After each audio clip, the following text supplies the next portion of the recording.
曾经有人发现针脚的长度决定了绣线的长短，用丰富的线色加上线条的长短，能表达不一样的刺绣技艺。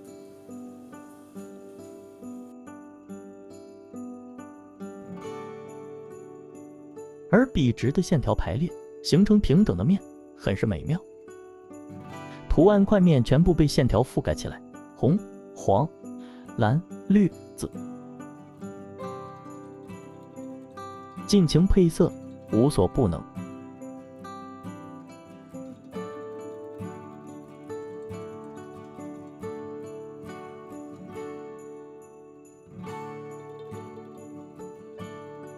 工艺人通过直来直去的刺绣针法，得到了很好的技艺训练。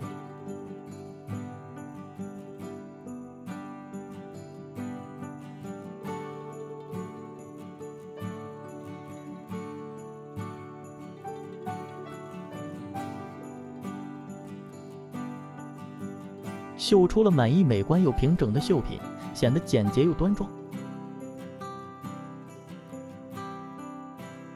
这就是直针绣。